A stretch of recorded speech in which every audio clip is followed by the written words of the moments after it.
میں ہوں آپ کا host Mohammad Jamil Batti, voice of Asia news agency سے میرا ساتھ دے رہے ہیں رانا ولید صاحب. یہ کسی طرف کے محتاج نہیں، سینئر جرنلسٹ ہیں. آج کل تھوڑی سی صحت کا مسئلہ ہے تو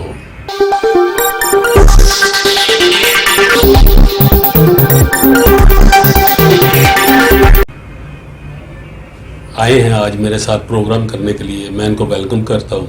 جی رانا صاحب السلام علیکم. کیسے؟ وعلیکم السلام. پٹی صاحب، بات یہ تھی کہ آج کل مہنگائی کی صورتحال بڑی خطرناک صورتحال بنی ہوئی ہے اور ملک جو ہے کس ڈگر پہ جا رہا ہے. یار بات یہ ہے کہ مہنگائی کی جو صورتحال چل رہی ہے نا، اس کے اوپر تو ہم لوگ ساری بے بس ہو گئے. صحیح ہے. ہماری سکت سے باہر ہو گئے مسائل.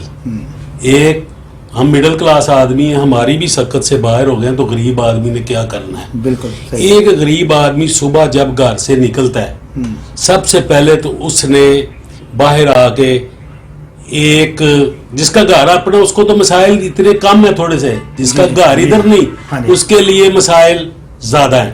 جی بالکل. اس کے لیے یہاں پہ مسائل زیادہ ہے. اس نے باہر آ کے ایک پروٹھا کھانا ہے 60 روپے کا، بالکل، اور 60 روپے کی چائے پینی ہے، 300 روپے کا اس نے پیٹرول ڈلوانا ہے، پھر اس نے کام پہ جانا ہے. اور ملکی حالات یہاں تک ہو گئے ہیں خراب رانا صاحب، میں آپ کو بتا نہیں سکتا. لوگ جو ہے نا وہ ڈکیٹیاں کرنے لگ پڑے. کراچی والے حالات یہاں پہ ہو جانے ہیں، لاہور میں بھی. بالکل، ہم نے سنا ہے یہ گاؤں والی سائڈوں پہ لوگ نہیں جی، سٹی میں میرے ایریے میں کیلبری گراؤنڈ میں کل وہ موٹر سائیکل 2 چھین کے لے گئے ہیں اور لڑکے کو گولی بھی مار کے لے گئے ہیں، موبائل بھی لے گئے ہیں. کیونکہ ہماری جو پولیس ہے نا، یہ سیاست کر رہی ہے، سیاست کھیل رہی ہے. اس میں یہ ہے کہ ان لوگوں نے ابھی اپنے کام کے اوپر توجہ ہی نہیں دی. تو مسائل تو یہ ہے. دوسری بات یہ ہے کہ آپ کا تو ایجوکیشن سے تعلق ہے، ماشاءاللہ بہت پرانا تعلق ہے. ایجوکیشن میں جو ہو رہا ہے، جو تگڑی کے ناچ نچائے جا رہے ہیں، ہماری نسلیں تباہ کی جا رہی ہیں، ان کو نشہ دیا جا رہا ہے، آئس کا نشے لگ رہے ہیں، یہ سارا کچھ بھی تو ہو رہا ہے. پیچھے تو پولیس والوں نے میٹنگ بھی کی ہے کہ یہ ہمارے کو پولیس والے ملوث ہیں. یہ ہے بالکل ملوث ہیں، نشہ خود دے کے آتے ہیں. یہ اس میں ہمیں دو رائے نہیں، نہ ڈرنے کی ضرورت ہے. ہم خود کہتے ہیں یہ کرتے ہیں. کم سے کم ہمارے ملک میں ایک قانون ہونا چاہیے کہ قانون کا جو ہے نا اس کی پاسداری ہونی چاہیے کہ کوئی نشہ بیچے، کوئی کرے، اس کو سزا دیں، قانون بنائیں. وہ آپ کی بات بالکل صحیح ہے، لیکن پٹی صاحب بات یہ ہے کہ ماں باپ کا بھی تو فرض ہے کہ اپنے بچوں کے اوپر نظر رکھیں، ان کی لک آفٹر کریں، ان کو دیکھیں وہ کدھر جا رہے ہیں، کدھر نہیں جا رہے، کون بچہ کسی ٹائم جا رہا ہے، 2 بجے آ رہا ہے. ماں باپ بھی توجہ نہیں دے رہے. یہ موبائل نے بھی ایک کام سارا خراب کر دیا. ماں باپ خود ٹک ٹاکوں پہ لگے ہوئے ہیں، چیزوں پہ لگے ہوئے ہیں، فیس بکوں پہ لگے ہوئے ہیں. سمجھ ہی نہیں ہے بچہ کب آ رہا ہے کب نہیں آ رہا. فون استعمال کرتے کرتے ماں باپ بھی سو جاتے ہیں. آپ نے بالکل بجا فرمایا ہے، آپ کا نقطہ بالکل صحیح ہے. لیکن جو بچے ہاسٹل میں رہتے ہیں، یہ ان کے لیے زیادہ تر وہ لوگ خراب ہوتے ہیں. جو گھروں سے جاتے ہیں نا، ان کی لک آفٹر تو ماں باپ کرتے ہیں، لیکن جو ہاسٹل میں چلے جاتے ہیں نا، وہ اللہ کی سپرد ہیں. نہیں بھٹی صاحب، وہ بھی آپ کی بات صحیح ہے کہ اللہ کے سپرد ہیں، لیکن وہ جو ہاسٹل کے اندر کی جو ذمہ داری ہے وہ تو وارڈن کی ہے، کالج کمیٹی کی ہے، مینجمنٹ کی ہے. اس میں پولیس کا عمل دخل کیا ہے؟ پولیس کا عمل دخل نہیں میرے بھائی. وہ جو وارڈن ہے، وہ جو گارڈ ہے ہاسٹل کا، وہ سارے بکے ہوئے ہیں. جب کسی کو 500 روپیہ کسی کی جیب میں ڈال دینا، یہ آپ رکھیں تو وہ جو 500 روپے دیتا ہے نا، وہ اس کا مائی باپ ہے. اس نے 500 روپے میں کھانا بھی کھا لینا، روٹی بھی کھا لینی ہے، سارا کچھ ہو جانا ہے. یہ سازی کرنی چاہیے تھی جو انہوں نے کی نہیں ہے، اور اس کے لیے سخت سزائیں ہونی چاہیے. جو یہ کام کرتا ہے، دشیوں کو آج پکڑ لیں، کسی ایک کو پکڑ لیں، اس کو رکھے کہ کہاں سے بکتی ہے، کہاں سے ملتی ہے، وہ پورے تک اینڈ تک پہنچ جائے گا. یہ پہچانا نہیں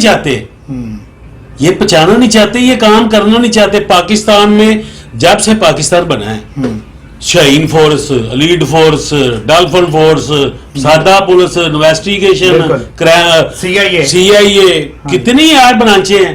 ان لوگوں کو یہ بندہ قابو نہیں آتے، بیچنے والے نشہ جو ہماری نسل تباہ کر رہے ہیں. یہ ایک لمحہ فکری ہے. یہ لمحہ فکری ہے. نوجوان جو ہماری نسل تباہ ہو رہی ہے, اور نوجوان ہی اس ملک کا اثاثہ ہیں, جن کو جو ہے نا ہمیں ان کو نظر تو ہمیں رکھنی چاہیے ان کے اوپر, اس میں کوئی شک نہیں, ہماری کوتاہی نہیں ہے. بالکل صحیح ہے. ہو سکتا ہے ہماری کوتاہی یہی ہے کہ ہم ان کو ہاسٹل میں ڈال دیتے ہیں, لیکن آگے مسئلہ گورنمنٹ کا ہے کہ لک آفٹر کرنا, یہ بچے کیا کر رہے ہیں, کیا کر رہا ہے, یہ بندہ کیوں جا رہا ہے یونیورسٹی میں, یہ کیسے جا رہا ہے. ایسی ایسی یونیورسٹیاں ہیں جن کا نام سن کے آپ حیران ہو جائیں گے, جن کے بچے نشے میں ملوث ہیں. بالکل. اور سب سے زیادہ نشہ بکتا ہے یونیورسٹیوں میں. ملکی سیاسی حالات ہیں, یہ کس ڈگر کی طرف جا رہے ہیں یار, کس طرح قابو میں کیا جا سکتا ہے, کیا معاملات ہیں, کچھ سمجھ نہیں آ رہی. ہر بندے کے اندر ایک بے چینی سی پائی جاتی ہے, جس سے پوچھو یار کیا کہتا ہے, یار سمجھ نہیں آ رہی, پتہ نہیں یار سکون نہیں ہے.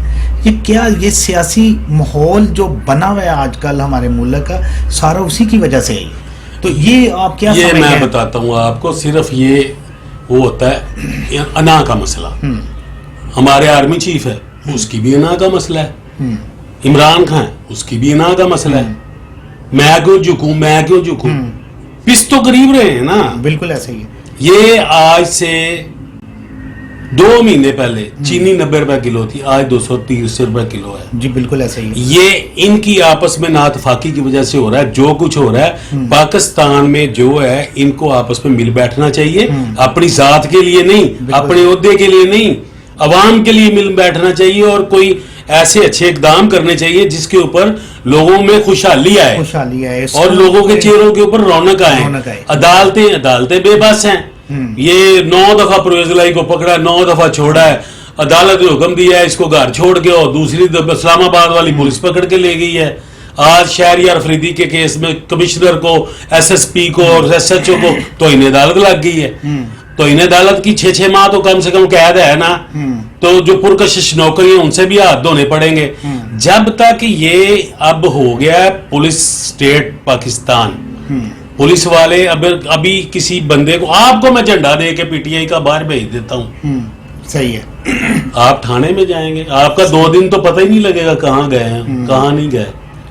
یہ کوئی چیز نہیں ہے. اگر وہ پارٹی سیاست میں حصہ لے رہی ہے تو اس کے اوپر پابندی کری, ذاتی دشمنی کا کس چیز کی. ٹھیک, عمران خان اندر ہے, ایک کیس کرپشن کا اس کے اوپر نہیں نکال سکے یہ لوگ. اب جو یہ سارے کیس ہیں یہ تو جھوٹے کیس ہیں, سارے دکھاوے کے کیس ہیں, بدنامی ہو رہی ہے پاکستان کی. یہ کچھ سلسلہ نہیں ہے. اور انشاءاللہ تعالی رانا صاحب سنڈے کو پروگرام دوبارہ کریں گے ہم. جی جی. تو اس کے ساتھ ہی میں سب دوستوں سے اجازت چاہتا ہوں. پاکستان زندہ باد, پاک فوج زندہ باد, سارے ادارے زندہ باد. اگر وہ کام کریں تو پاکستان, اگر کام نہیں کرنا تو ہمارے لیے وہ کسی کام کے نہیں ہے. میری طرف سے, رانا ولید صاحب کی طرف سے, خدا حافظ. پاکستان پائندہ باد.